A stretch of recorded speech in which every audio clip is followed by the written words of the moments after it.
I do think that if we start experiencing some of the fallout of things such as pandemics, we're going to need to be able to assist people. I'm not sure that the medical world completely is able to help the number of people in the world that's going to need help. So I think working in unison with them, psychiatrists, psychologists, counselors, and becoming also an assist with the struggles that people have is going to be a very important thing after this particular pandemic. Yeah. I work alongside my family doctor, actually. There's been plenty of times when she has felt that somebody doesn't necessarily need to see a counselor or a psychologist, but seeing somebody that is a life coach or a trauma informed coach is beneficial. So that's been a great relationship to have. That is a very interesting dynamic, I feel. Let's get into that maybe even a little bit more. What can trauma-informed coaching offer that, a medical professional or a psychologist can't? And Brad, you already mentioned that there will be a lot of work around it, so there might just not be enough people. And beyond that, what does a coach bring, and what can a coach complement that enriches that interaction that a patient or a client has with their psychologist or family doctor or what have you? Yeah. Well, if we're familiar with, we do a great deal of work with post-traumatic stress disorder, and that requires a diagnosis before we receive any clients. And that is done through psychologists, psychiatrists, or family doctors. And a lot of the time when they come to us, they've already gone through programs of looking into the past and dissecting the past and exposure therapy and different things. As a trauma informed coach, what we do is we take them from the here and now and move them forward in a solution focused way. So, what we're doing is, because we don't go necessarily to the past, the only time that we step into the past is if there's a strength that we want to bring forward with the client, that there's something that it's like, you've made it this far, what strength was there that helped you get to where you are today? And then we move them forward in vision and in focus to be able to change who they were to who they want to become, so to speak. So we are looking at behavioral changes, not saying that the other professionals cannot do that work, but we're able to do it in a different way, and certainly in a manner that is very positive, and trying to move clients into spaces where they become self-sufficient.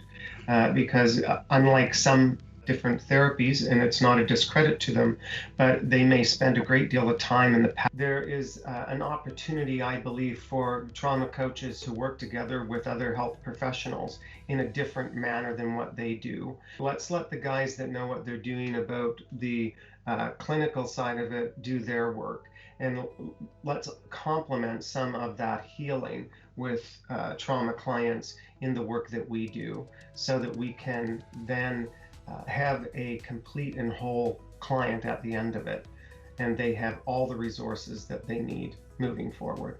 And if I can add to that, it's really working on their core values and beliefs, and that they are allowed to show up as their authentic self and see that light for themselves as they move forward in this new way. Yeah, it's really interesting that I have had in my classes. So I am one of the facilitators for the art and science of coaching for Ericsson.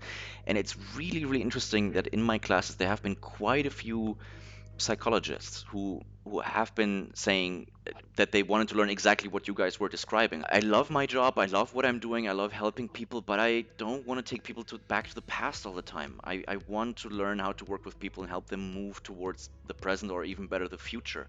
Something that we emphasize all the time with solution focused coaching is that it's complementary to any of the other helping professions, whether that's psychology, therapy, or even management, or what have you.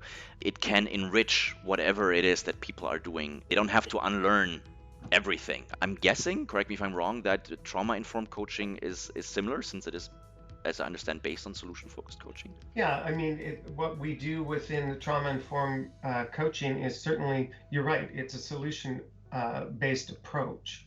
I believe that the techniques that we use within this, it's something that we don't necessarily go to when we think of coaching. And the reality is when I look at being able to apply the solution focused lens to this type of work, then why can't we go there? We go everywhere else with this type of thing. We're not digging through the baggage of the past, and we are in creation and moving forward and hoping to hold people in a place of mastering their practice. What I mean by that is in trauma, I like to look at it as you're mastering your practice, and your practice is life. We really want to encourage them to look at their life not as a destination, but to look at it as a journey, and to be able to enjoy, regardless of what has come before, to be able to enjoy where they are now, and to be curious about what changes we need to make so that they can do just that, regardless of any imprint that may have happened. Yeah, set the goal and let go of the outcome and allow the world to show up maybe even better. Allow the world to show up even better. That's quite beautiful. I like that.